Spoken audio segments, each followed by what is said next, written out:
nombre es Pascual Cruz. Yo llevo en la localidad de Suba casi desde los 6 años viviendo y desde los 18 años he estado formando parte de la cultura de Suba. He estado trabajando alrededor del teatro particularmente. Y hoy voy a hablarles sobre el proceso cultural que se ha dado en Suba. Para eso lo primero que vamos a hacer es ver un poco cómo fue el proceso de urbanización de Suba y luego vamos a hablar un poco de las dinámicas que se dieron alrededor de las casas de la cultura.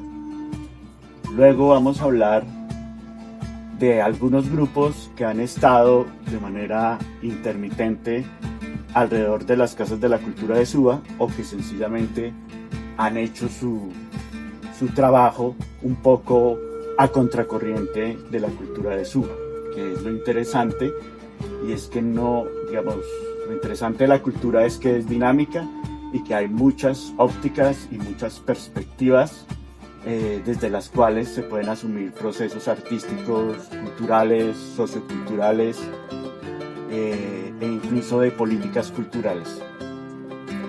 Por último, vamos a hablar un poco de cómo ha sido, cuál es como la mirada que ha tenido la alcaldía sobre la cultura en general. Eso es como lo que vamos a hablar básicamente. Entonces, bueno, Suba tiene un proceso histórico muy largo. Esta es una zona que tuvo muchos lagos. Aún subsiste el lago de Tibabuyes, pero hay muchos lagos. Yo soy testigo de algunos lagos, por ejemplo, donde hoy queda Fidro. Eso fue un lago que fue rellenado para construir a Fidro. Y el hecho de que hayan muchas zonas, muchos lagos, que confluya el río Juan Amarillo, que confluya el río Bogotá, pues hizo que los grupos indígenas se establecieran acá muy fuerte, porque los muiscas tenían una relación muy fuerte con las plantas y con el agua, más que con los animales. Y estos muiscas que tenían unas construcciones en madera que parece que eran maravillosas, por lo que los conquistadores, cuando llegaron acá, que se supone que aquí llegó Gonzalo Jiménez de Quesada, según los cronistas, porque toda la historia que sabemos de Suba y de los muiscas pues está permeada por la visión de los cronistas, y eso es muy importante entenderlo, porque eso hace que una cultura como la muisca, que no tenía escritura, que no dejó vestigios culturales muy fuertes, entonces se haya perdido con el tiempo y no sepamos exactamente qué eran los muiscas. Incluso hasta el 2016 aparecen unos nuevos textos, entiendo, 2016-2012 creo que es, aparecen unos nuevos textos que hablan, donde hay lo que se llama la lengua muisca, que además debemos entender que la lengua muisca no es una lengua, sino son muchas lenguas, y que incluso entre las personas, los indígenas que vivían en Bogotá y los que vivían en Tunja, no se reconocían lingüísticamente, no se entendían. Incluso hay crónicas que cuentan que dentro de un mismo grupo no se entendían. Y estoy hablando de los muiscas fuertemente porque aquí hay un cabildo indígena muisca, que ha formado parte del desarrollo cultural de Suba. Entonces, por esa razón, es importante hacer esa precisión con Suba, ¿sí? La otra cosa que es importante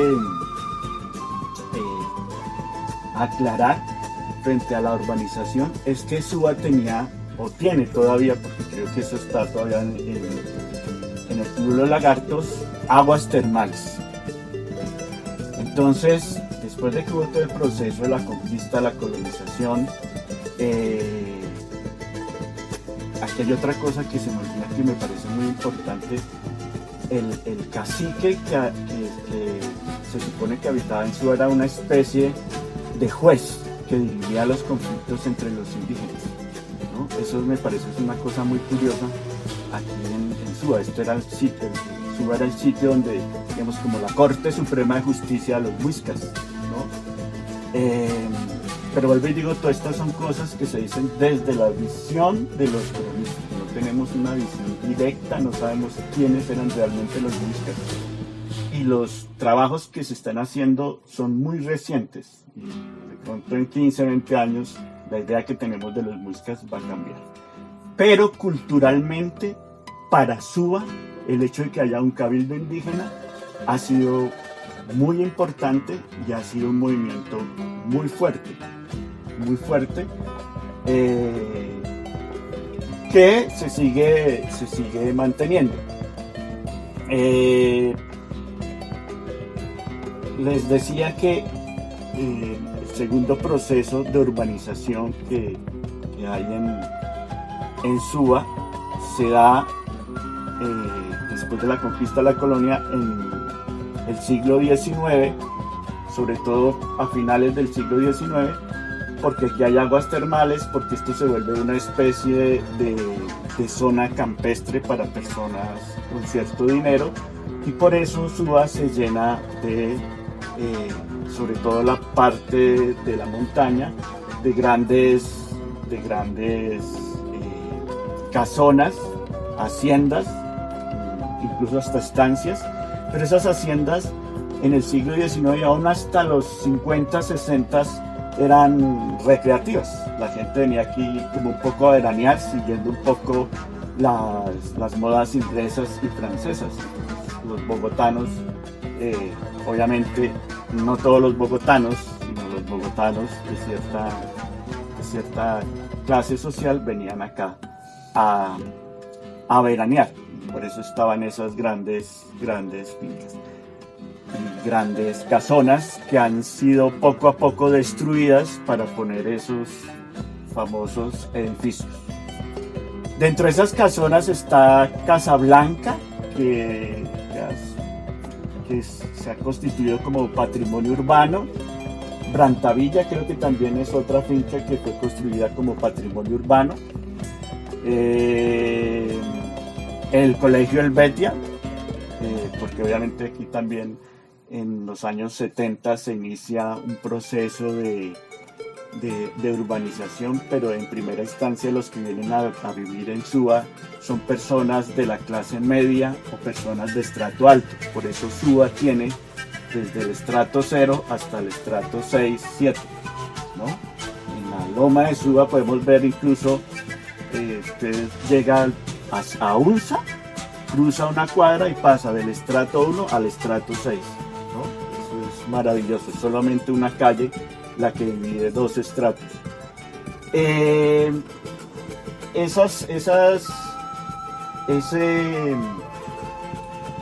Esa urbanización pues produjo la campiña. Por eso en la campiña antiguamente estaba una cosa que ustedes veían, que era el carulla, que ya no existe. Porque obviamente el carulla que fue pues, creado como en 1910 tal vez, 1930, perdón. El carulla era símbolo de distinción, ¿sí? Entonces no todo el mundo podía venir a comprar al carulla, porque se supone que el carulla era caro. Bueno, se crea una imaginaria y los que venían al carulla pues tenían un sello distintivo. Y la campiña, ustedes ven, está hecha siguiendo un modelo europeo de construcción, casas con techos a dos aguas, bajitas, no sé qué, un gran parque central, 2, y pues era para gente que tenía cierto estatus económico. Por eso aquí había colegios como el San George, el Refus, el mismo Helvetia, que eran colegios para gente que era adinerada. Pero por otro lado, también en los 70s empieza a poblarse la zona de abajo, la zona del Rincón, de Tibabuyes. Aquí hay que hacer una aclaración.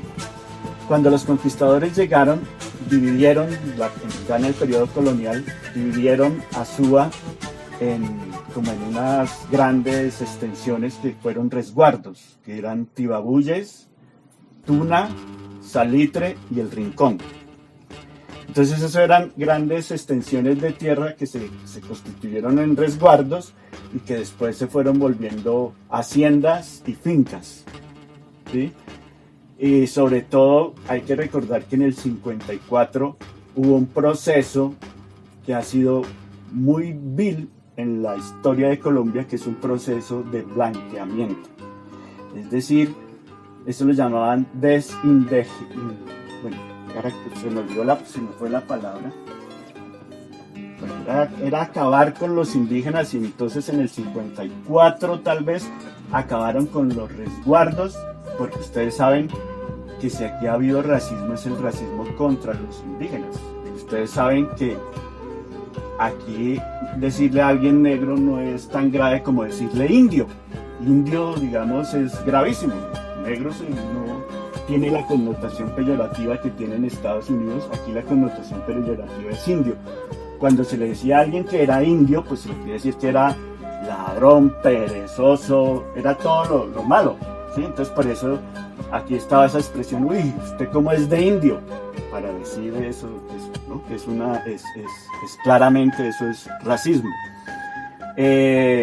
No había racismo contra los negros porque básicamente no existían, porque ustedes saben que Colombia prácticamente durante mucho tiempo solo eran las cordilleras, las tres cordilleras, y íbamos de Nariño a Cartagena, Barranquilla.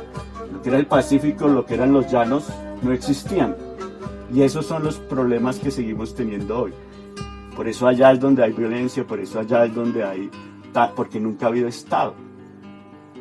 Entonces, y eso me hace recordar algo muy curioso que tiene Suba. Suba, igual que Colombia, está dividida por la montaña del Salitre, por la montaña de Suba, que hace que hayan como dos Subas. La Suba que está de la montaña hacia el occidente, que es como la Suba pobre, y la Suba que está de la montaña hacia atrás, que es como la Suba ya del estrato 3, 4, 5 y 6. Se dio esa división, e incluso en los 90 hubo como una idea de crear dos localidades, ¿sí? Idea que se sumó. Entonces, otra vez volviendo a donde estábamos, en el 54 hubo ese proceso de blanqueamiento, y ese proceso de blanqueamiento llevó a que acabaran con el resguardo indígena. Ese resguardo indígena vuelve otra vez a la sombra o bajo la protección de la Constitución del 91, que, digamos, prácticamente obliga a que el Estado restituya esos resguardos. Entonces en el 92 aquí hacen todas esas cosas que le gusta hacer el Estado, se hacen toda una ceremonia pues para restituir el cabildo indígena, ¿no? Y hemos dicho que el cabildo indígena fue, digamos, los indígenas fueron porque fue acabado porque existía esa idea de blanqueamiento. Entonces, ¿qué se hizo? Se acabó con los resguardos, se sacó a los indígenas y se empezó a hacer una especie de colonización. Entonces empezaron a llegar grandes terratenientes a comprar esos resguardos que habían en Tibabuyes, en Salitre, y se crearon esas grandes fincas. Esas fincas se volvieron fincas de producción de verduras, sobre todo, de flores, hacia el lado de cotas y más flores. Y también yo alcanzo a recordar, no sé si era trigo o cebada, pero eran extensiones de trigo o cebada, ahí donde queda Gloria Lara, ese barrio que se llama Gloria Lara. Eso era una zona llena de cebada, y uno corría ahí cual los niños del maíz jugando ahí entre esa cebada. Y lo mismo, cuando yo llegué todavía existían fincas y uno hacía una cosa que llamaba rastrojear. Y era simplemente ir, cuando ellos recogían la papa o la zanahoria, uno iba detrás con un bultico recogiendo la papa o la zanahoria que se quedaba. mucha gente lo hacía, pues era una forma de negocio. Uno, Chinche, pues lo hacía, era la gran aventura, ir a rastrear, ¿no? De la misma manera, la Suba que yo conocí también no tenía estos lagos artificiales que se han tenido que construir debido a la destrucción del ecosistema, sino que realmente todavía habían laguitos donde uno podía ir a jugar, a cazar tinguas, a hacer maldades. E incluso una zona que se llama el laguito, ustedes pueden ver ahí como, si alguna vez ustedes van por ahí, ustedes ven como un cañito que es como un caño abierto, eso realmente era una quebradita, ¿no? Pero se volvió caño porque después de que pasó, para volver a retomar, después de que pasó lo de los que sacaron a los indígenas, que llegaron todos estos grandes terratenientes a poblar la zona de Suba, después empieza a llegar una migración muy fuerte en Colombia en los 70s, mediados de los 70s, sobre todo de la Boyacá, de Santander y de Tolima. Entonces llegan acá y empiezan a establecerse en el Rincón particularmente, un poquito en Tibabuyes, pero sobre todo en el Rincón. Entonces cuando se establecen en el Rincón, lo que se hace es lotear, y esto va a ser muy importante porque lotean sin ton ni son, o sea,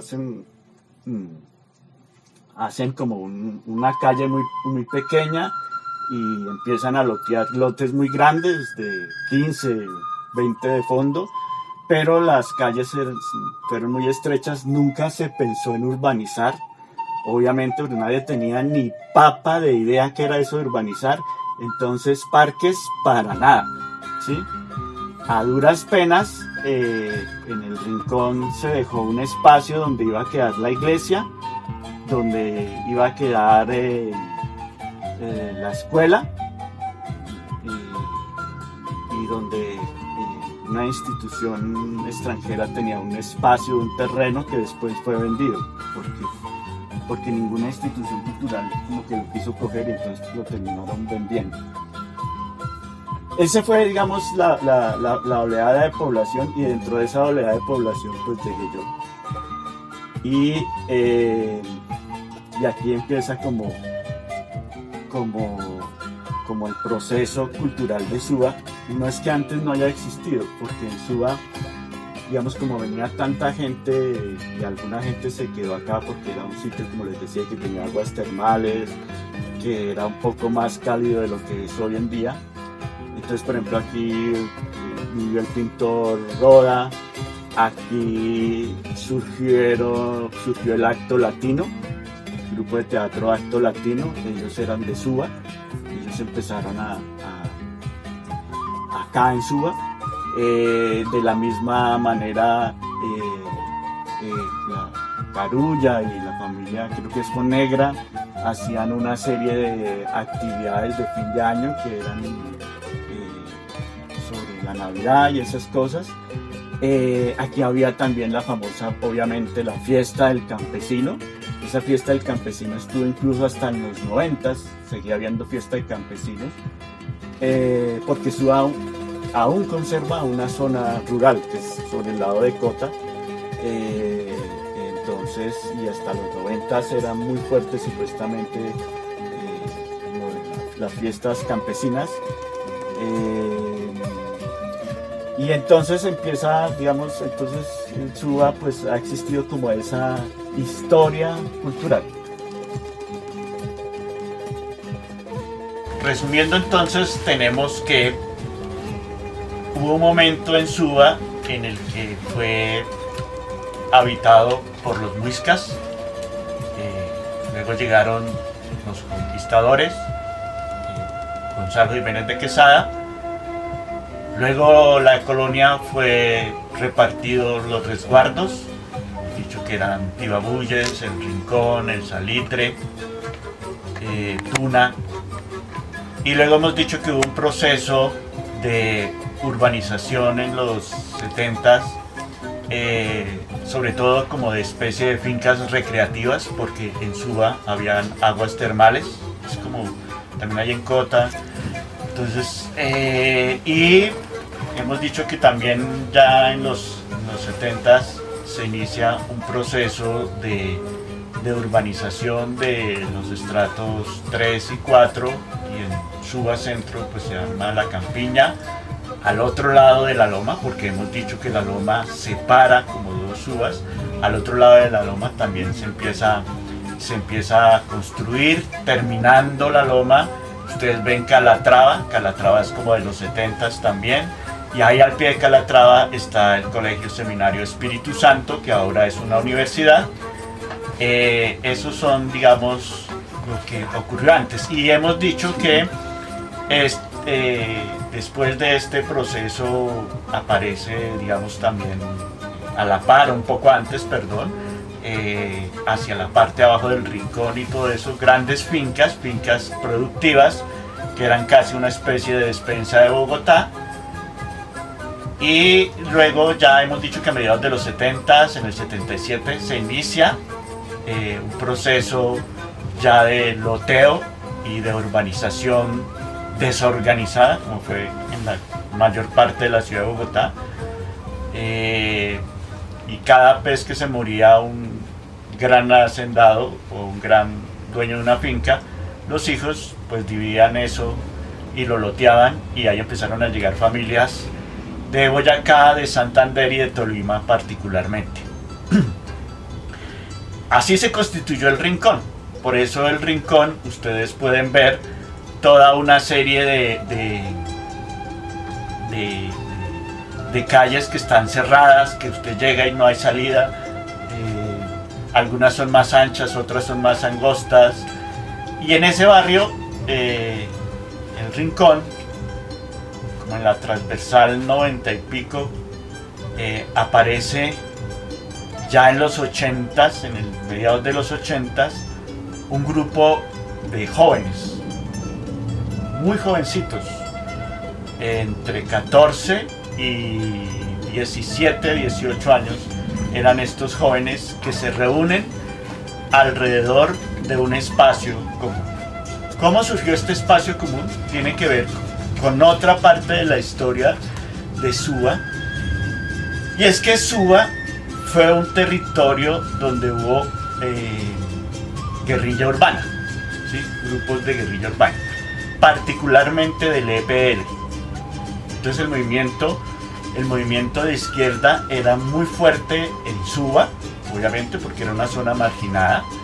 Entonces estuvo el EPL, el ELN no estuvo tanto, eso fue mucho después, tal vez a mediados de los 90 empieza el ELN a entrar en Suba. El M19 también estuvo, digamos, en Suba, y con el M19 hay que hacer una pequeña excursión, porque el M19 construyó donde se llama el Laguito unos edificios. Esos edificios que ustedes ven ahí en el Laguito fueron construidos por autoconstrucción, llamaban eso, y eso se llama Corinto precisamente porque fue producto del proceso de paz, y entonces allá a algunas personas que pertenecían al M19 se les dio ese terreno para que lo construyeran, y se generó la idea de hacerlo por autoconstrucción. Obviamente la idea no funcionó y eso lo terminaron construyendo solo algunas personas, pero era una idea, digamos, bien interesante, y eso es, digamos, como una de las cosas claras que quedan dentro de la política que se generó en Suba, ¿sí? Entonces, dentro de todo este conglomerado del EPL, de la izquierda en general, aparece una fundación alemana que se llama Pan para el Mundo, y aparece un señor que se llama Camilo de Mendoza, que busca una serie de jóvenes y les consigue un espacio, les ayuda a dinamizar un espacio, y ese espacio se llamó la Casa de la Cultura de Suba, Rincón. Entonces tenemos al señor Camilo Mendoza. Aquí yo debo hacer una aclaración. Muchas de estas cosas que les estoy diciendo, yo las sé porque he vivido durante muchos años en Suba, porque además estuve cerca de ese proceso, pero yo no estuve directamente involucrado en ese proceso. Entonces todo lo que sé son lo que llamaríamos como chismes. La mayoría de las cosas uno las sabe como por chismes, pero realmente sí existió el señor Camilo Mendoza, que no sabemos qué ha pasado con él, y aquí hay que hacer otra cosa, ir dando una puntada sobre lo que pasa con las instituciones, y es el olvido del olvido, ¿sí? No hay memoria histórica real en Suba. Se hacen una serie de cartillas tontas, pero no he visto un trabajo etnográfico o sociológico que realmente indague y pregunte, bueno, ¿qué pasó con el señor Camilo de Mendoza? Cuéntenos qué pasó ahí cuando se hizo la Casa de la Cultura de Suba. En fin, entonces volviendo al punto de la Casa de la Cultura de Suba, ¿quiénes estaban ahí? Elizabeth Ramírez, una niña de 14 años, Carlos Sepúlveda, que tendría 17, 18 años, Miguel Ángel Bernal, Genaldo Sabogal y Alonso Sáenz, como digamos los que estaban más firmes ahí. Alrededor de eso también estaba Nelson Murcia. Nelson Murcia fue otra persona muy importante en los desarrollos socioculturales de Suba, que ya no vive en Suba, ejerce su profesión, creo que fuera de Suba, pero del que también no hay memoria, se ha olvidado de esa memoria. Estas personas, digamos en el caso por ejemplo de Alonso Sáenz con el tiempo va a generar los procesos de animación a la lectura en Suba, y va a ser un poco el gestor y el promotor y el dinamizador de las bibliotecas comunitarias que vieron en Suba, ¿no?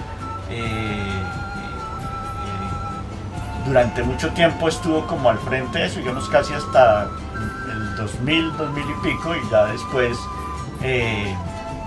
pues se dedica a sus propias labores y se olvida un poco. También por eso, porque digamos la cultura en Suba nunca ha estado pendiente, realmente la alcaldía de Suba nunca ha estado pendiente de los procesos culturales de Suba. Genaldo Sabogal se dedicó a la pintura, y Genaldo en los años 90, a finales de los 90, creó un festival como de arte contemporáneo, que hubo unas cuatro momentos, 4 años haciendo eso, que obviamente también pues se le acabó la gasolina, como se dice, y no se continuó, pero era una idea de hacer un proceso artístico que diera cuenta del arte contemporáneo, un poco como matizando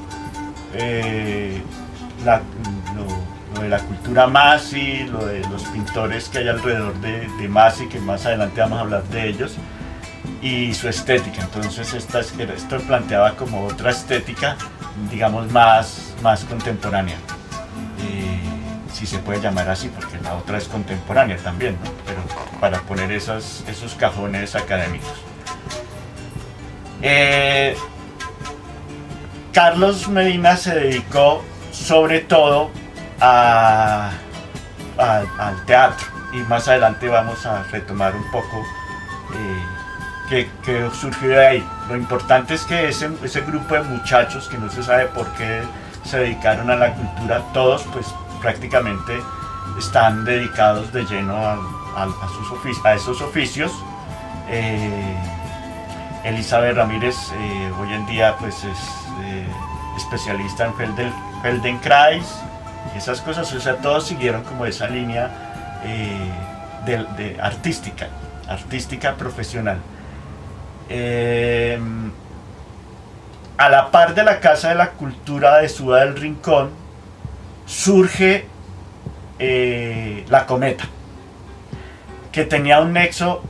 La Casa de la Cultura del Rincón, aunque estaba siendo patrocinada por Pan para el Mundo y esas cosas, estos muchachos se cerraron y no quisieron realmente que hubiera, se inmiscuyera la política. Entonces se centraron sobre todo como en la idea de hacer arte. Esa era como la idea que había. Y la Casa de la Cometa, en cambio, era una casa de la cultura más dedicada a lo sociocultural y más dedicada a recoger, digamos, a trabajar no solo en el área artística, sino en otro tipo de movimientos culturales, de cosas culturales, siempre con el entendido de llegar como a los grupos más desfavorecidos. Esa casa sigue funcionando, ahora está creo que por los lados de Lisboa, de Bilbao, por esos lados, obviamente que sigue siendo las zonas más deprimidas de Suba, ¿no? Ellos siguen trabajando allá, mientras que la Casa de la Cultura del Rincón, digamos, mutó, y voy a explicar esa mutación. En los años 90 apareció, como siempre, las modas, como ahora tenemos la moda naranja. En esa época apareció otra moda, obviamente producto igual que la moda naranja del capitalismo, que se llamó la juventud. El capitalismo se dio cuenta que la juventud era importante y que podía comprar, que podía dar dinero. Entonces se crearon las famosas políticas de juventud. En todo el mundo fue además, ¿no? Ustedes saben que aparecieron las historias de la juventud, ¿sí? Hay una en Taurus, que son creo que 2 volúmenes, ¿no? Eso no existía antes, como ahora la infancia, ¿no? Porque la infancia es...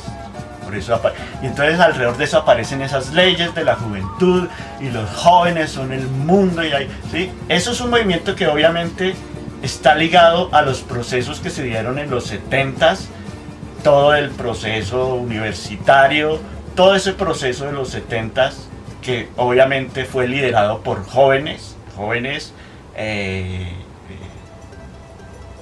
que querían como cambiar el mundo, y obviamente eso fue, digamos, captado, ¿sí?, por el capitalismo. Entonces, el capitalismo es una maquinaria, no son 3 personas ahí, no, es una estructura, que bueno, es complicado, pero no piensen en seres humanos, sino en una estructura que, digamos, casi que es omnímoda y capta eso, ¿sí? Y entonces aparece la idea de las juventudes, y entonces aquí se crea la ley de la juventud, y dentro de la ley de la juventud aparecen las casas juveniles, ¿sí? Entonces hay que hacer casas juveniles, eso va a ser maravilloso porque aquí vamos a cambiar la cultura en Bogotá, siempre nos dicen lo mismo, todos los años.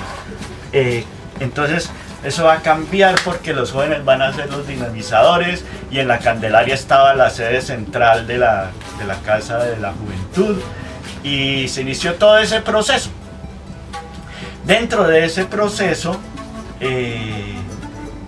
llegó unos señores a hacer unos videos, una especie de documental sobre Suba. Llegaron acá y entonces obviamente el punto de contacto fue la Casa de la Cultura de Suba, de Suba Rincón. Suba Rincón, hay que entenderlo, que no es la que queda en la plaza central, sino una que queda en el rincón, al puro, casi cerca al laguito, ¿sí? Entonces ellos llegan a hacer ese video. Ahí hubieron reuniones, ahí estuve yo, estuvieron, digamos, en donde yo vivía, se hicieron algunas reuniones sobre eso. Finalmente algunos de nosotros, como se dice, nos abrimos, no nos interesó mucho ya ese proyecto, otros quedaron y hicieron el video, que no sé cuál ha sido la suerte de ese video. El caso es que como surge, digamos, como estaba en el aire la idea de hacer casas juveniles, entonces se le dijo a esta organización pues que se buscara un espacio para comprar una casa. Esa casa se terminó comprando en el Rubí, que es donde hoy queda la Casa Juvenil El Rincón.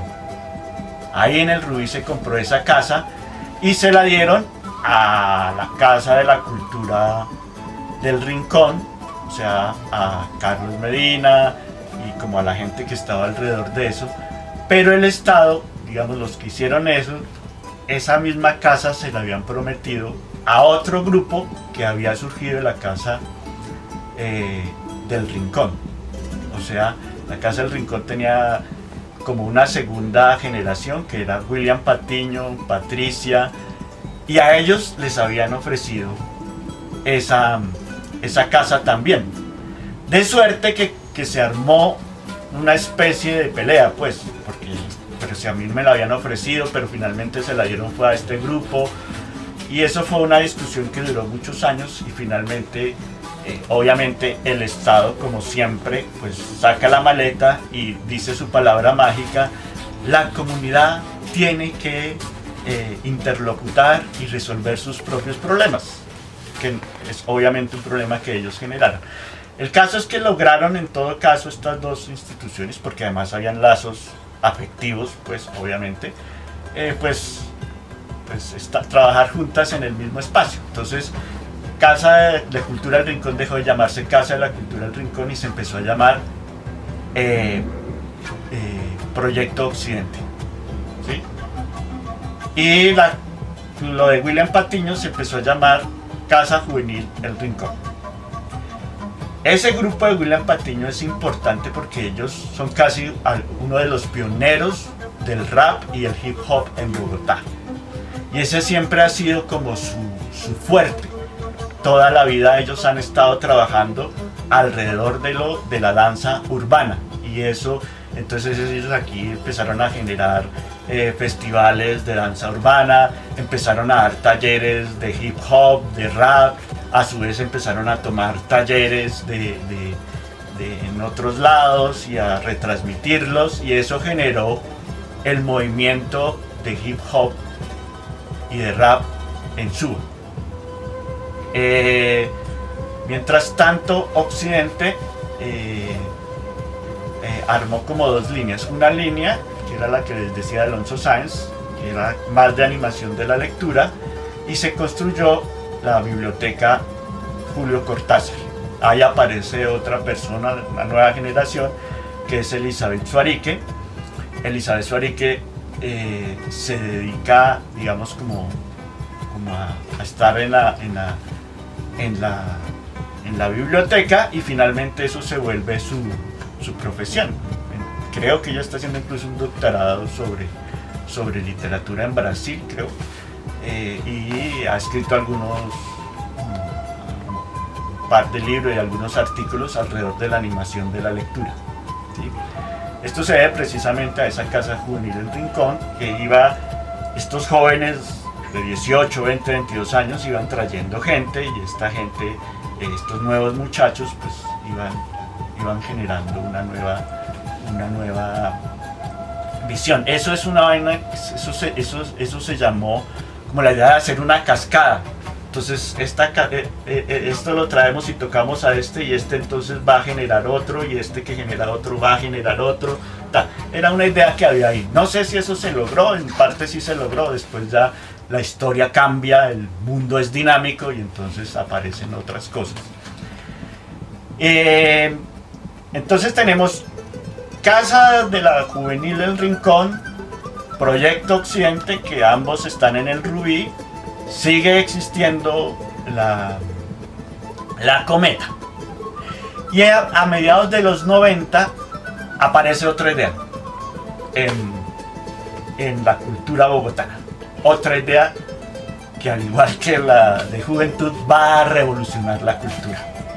Esto sí la va a revolucionar, y fueron sus famosas casas de la cultura, ¿sí? Las casas juveniles pues demostraron, pues obviamente los jóvenes son jóvenes, ¿sí? Entonces pues obviamente las casas terminaron abandonadas, y prácticamente las únicas casas juveniles que funcionaron fueron la de Suba. Fue prácticamente la única que realmente quedó funcionando, quedó generando, porque las personas que habían ahí pues empezaron a tener una dinámica también de formación profesional, y seguían manteniendo ese vínculo afectivo y político con la localidad, y durante mucho tiempo siguieron como haciendo los talleres, como manteniendo el espacio. Las casas juveniles van a fracasar por lo que siempre fracasan, y es que el Estado es bueno para decir pero malo para concretizar. Entonces nunca tuvieron dinero. Eso es un gran problema, porque nunca tuvieron dinero para funcionar. Entonces obviamente las casas tenían que pagar agua, luz, teléfono, pues eso, ¿sí? Eso se acabó. Después entonces en el 90 aparece la famosa idea de las casas de la cultura, y entonces esas casas de la cultura en Suba, pues como el movimiento es muy fuerte y hay muchos grupos, entonces en Suba se fundan 3 casas de la cultura. La cultura de Ciudad Unza, la Casa de la Cultura de Ciudad Unza, que gira alrededor de Jorge Riaño que también hacía títeres, y está en Unza, y tienen como el proyecto, yo no sé si todavía tienen ese proyecto de la rueda lúdica. Hay un trabajo más de animación cultural que de otra cosa, pero es importante la animación cultural, porque es brindar un espacio en un sitio donde no hay parques, donde no hay zonas de recreación, brindar un espacio para que los niños, los jóvenes puedan estar y aprender a hacer un muñequito, aprender a hacer cosas, danzas, títeres. Entonces ese espacio era muy importante, sobre todo en Unza, que ustedes ven que creo que solo tiene un parque, ¿sí? Y el parque además mínimo. La Casa de la Cultura de Suba se organiza,